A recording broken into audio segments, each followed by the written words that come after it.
Welcome to transmission number 43. Today we're going to talk about Cryptolina.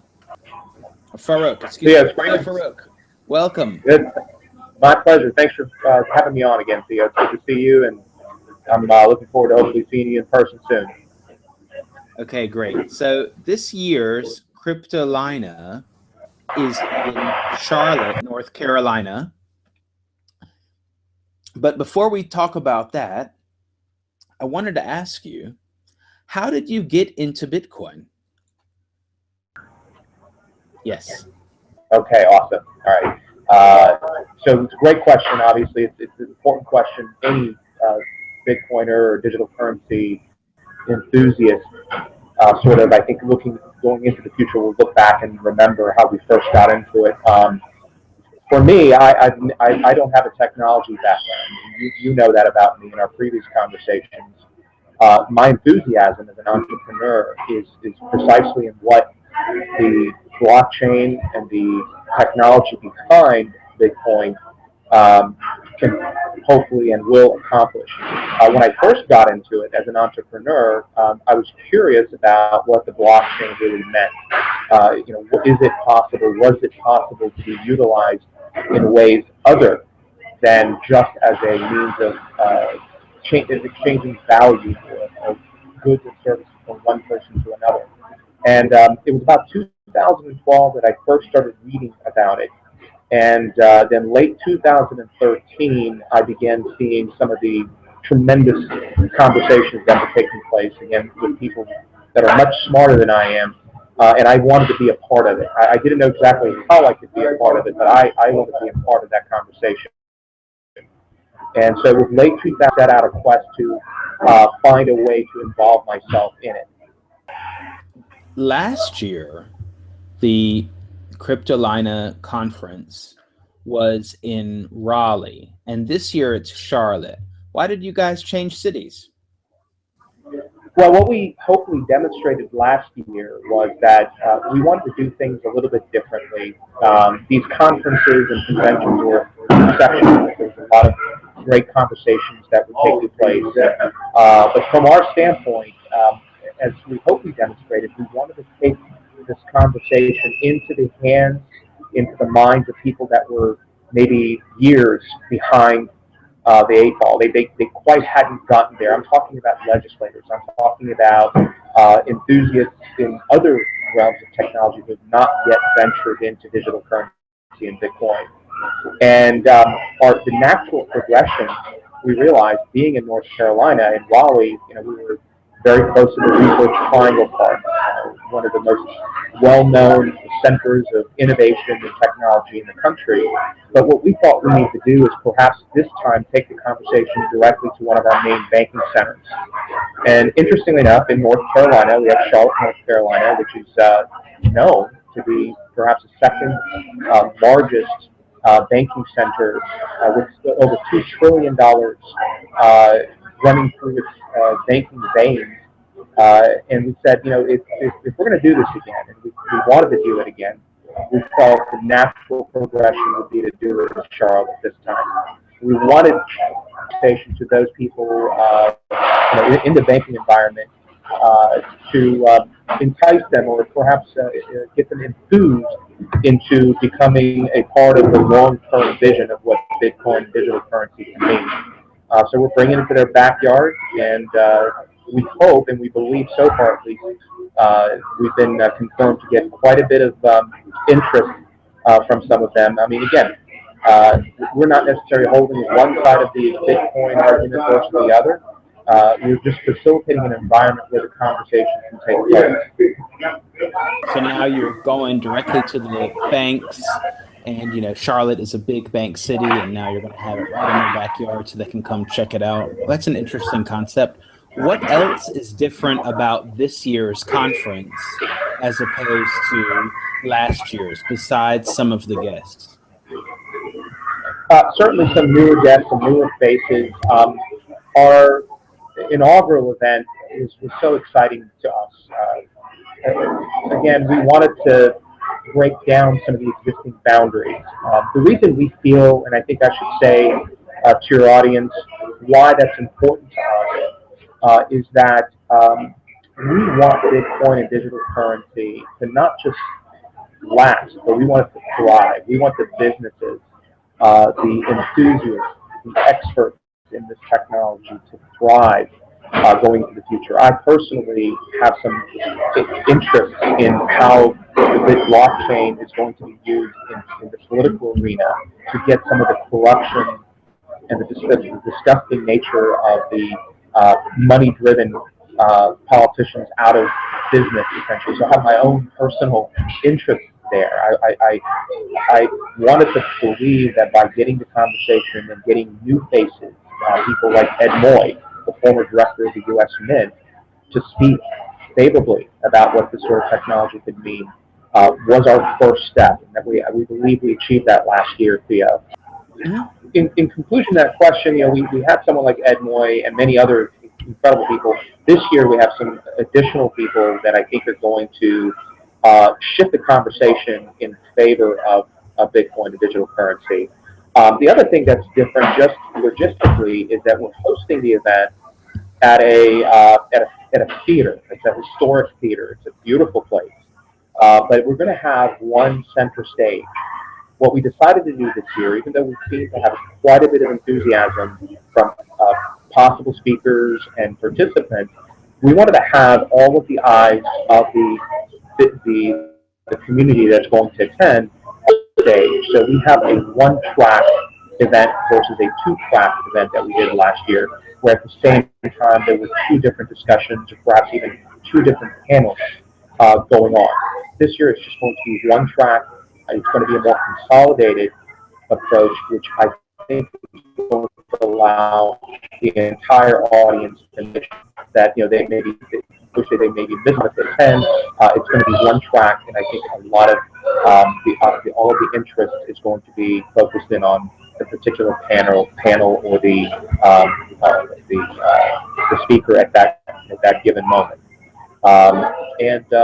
The other thing, and the third thing that I think we're definitely doing a little bit differently this year is we are approaching this in a more, what we believe is a mature and a more beneficial manner. And what I mean by that is on Friday the 14th, the date that the event is commencing, some of our participants by the name of the name Carol Bankley, and Perry Ann Boring, Perry Ann, of course, with the Chamber of Digital Currency, they are coming in to host what they're calling the Bitcoin boot camp. Now, this is specifically designed for some of our government officials, some of the business officials, some of our banking, and first and foremost, understand the potential of this technology and find ways to incorporate it within their conversation. Okay, great. So let's take a look at what's going on here on the homepage. So we've got Cryptolina. It's August 14th and 15th, and as you said, on one day, on Friday, is this blockchain technology compliance workshop from the Digital Chamber of Commerce and Integrity. Okay, great. So if you want to go to that, it costs $149, and that's designed especially for businesses, banks, etc. that are interested in it. And you guys are also going to have, present Life on Bitcoin, the film. Yeah, I'm really excited about that. We've had a chance to have several conversations with not just the stars of the film, the participants in the film, but also the momentum behind the film. I think for somebody, we've not been a preview to all of the film or anything. We're basically going off of what the trailer and some of the other conversations we've had about this film told us. But that this is a great way to see how I think a life of someone that wants to live with utilizing only Bitcoin would look like in today's day and age. And I think it would be interesting in a few years down the road we can look back and hopefully see, my goodness, you remember back in 2015 this is how scarce it was, or complicated it was, and look how far we've come. So I think it's an interesting pivot point in a spectrum of time of where things are today and where we all, I think, hope things are going to be down the road. Okay, great. So I also noticed that the Charlotte mayor is also going to speak. How did you guys land the mayor as a speaker? You know, Mayor Klopfelter, we know his background. I mean, I think he's a seasoned politician per se, and he's very well connected with the community. And obviously, there were some reasons that perpetuated him into coming into the mayoral position. As we've done with Ed Moy, we simply asked, and he is going to be less. His interest here is to, I guess, support the enthusiasm that is the main reason why we're hosting the event there. I can't attest to his expansive or detailed knowledge of Bitcoin, but he seemed interested and enthused to speak to our audience, and we certainly wanted to make that available to him. But certainly we simply, just like we did with Ed Moy, we asked the question, and that's where it started. Okay, great. All right, well, I noticed you've got a lot of speakers. A lot of different ones. We also have MK Lords, also on the World Crypto Network. So she's going to be speaking as well. One thing I'd like to mention, Theo? Yes? If I could add one thing we're very proud of, and we have some speakers that are coming in, but we talked a lot about this at the first Cryptolina, and what we wanted to say is that we really wanted there to be a very diverse group of experts speaking. We have some of our returning friends, of course, David Ayler, Andy Gill, of course, Professor Harvey from Duke Business School, Shannon Code, just people that we've really become good friends with and proud to have, Eric Martindale.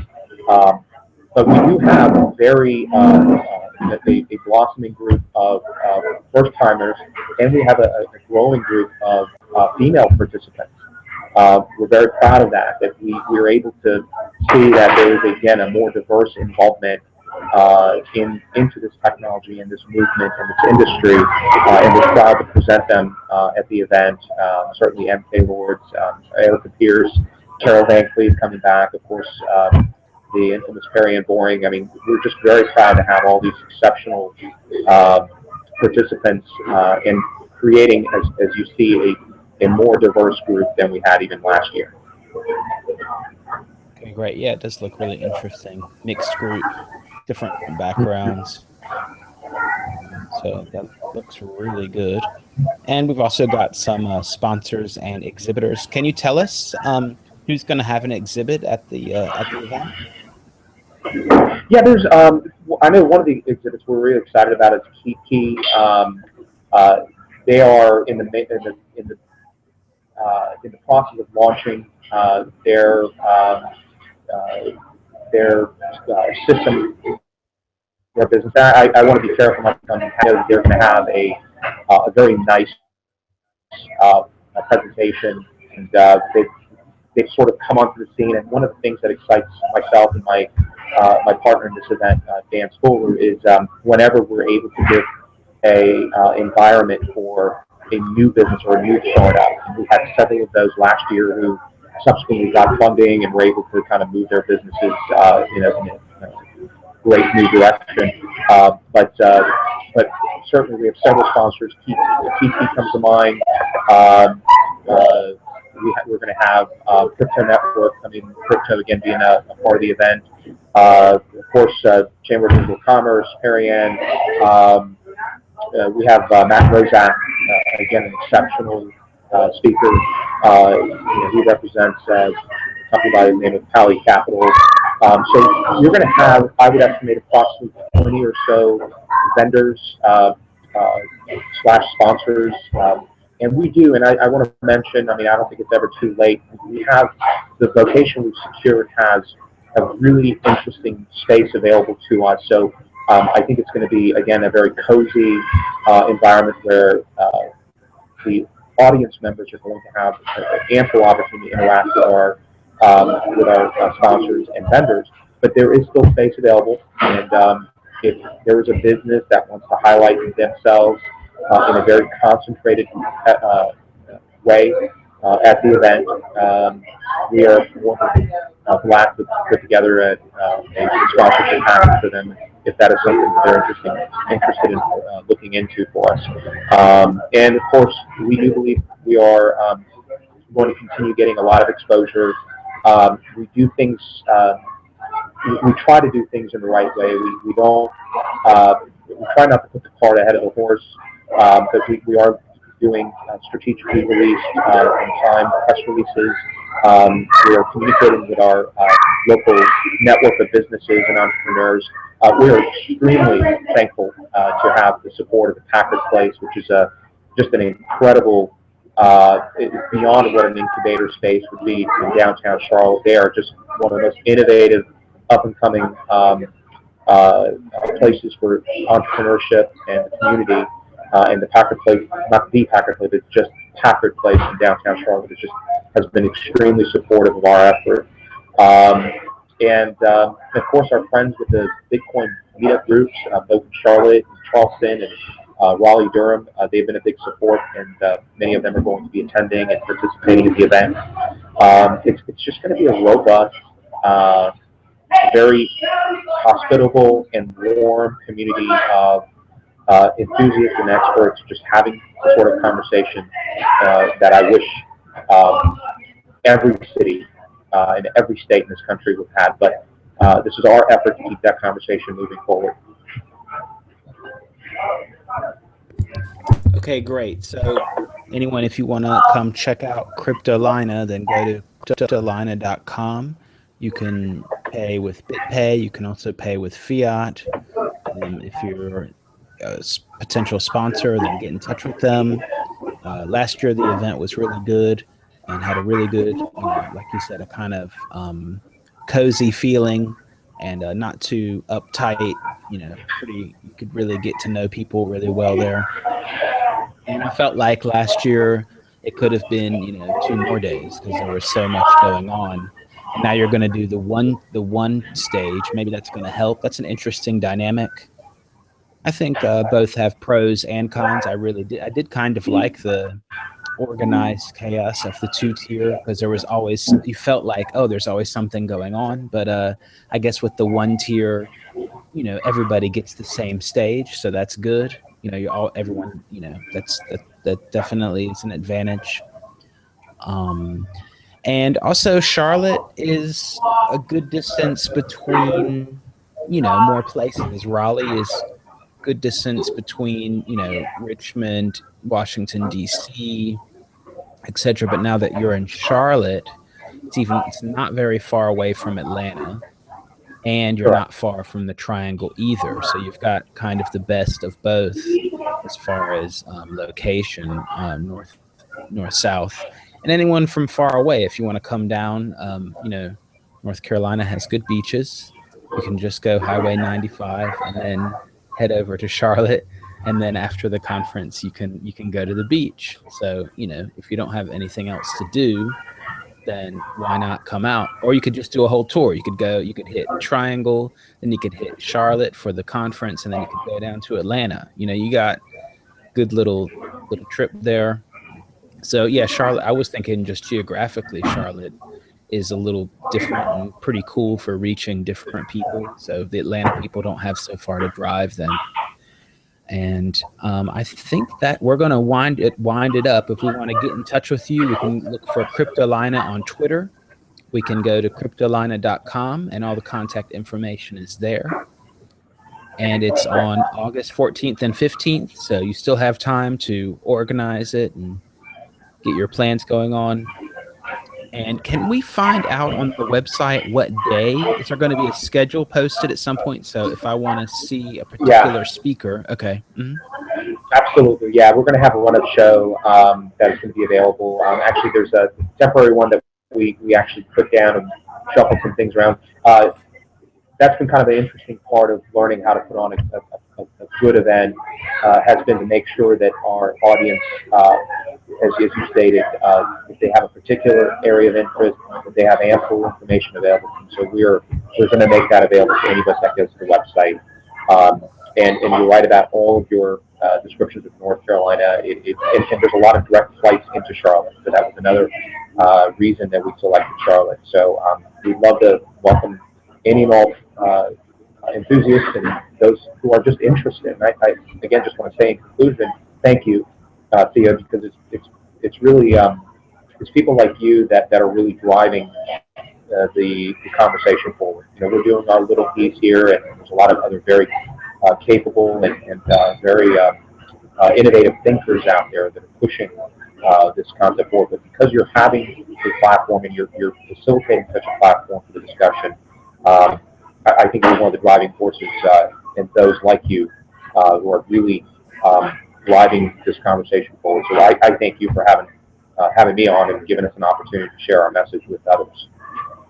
Okay, well, thanks a lot. I really appreciate that. Thanks a lot for that compliment. And ladies and gentlemen, that was transmission number 43 on World Crypto Network. Be sure to thumbs up this video. Be sure to share this video with all your friends. You can ask comments in the comment section. Also, don't forget to check out worldcryptonetwork.com, coingecko.com, and altcoinpress.com. Thanks a lot for watching, and talk to you next time.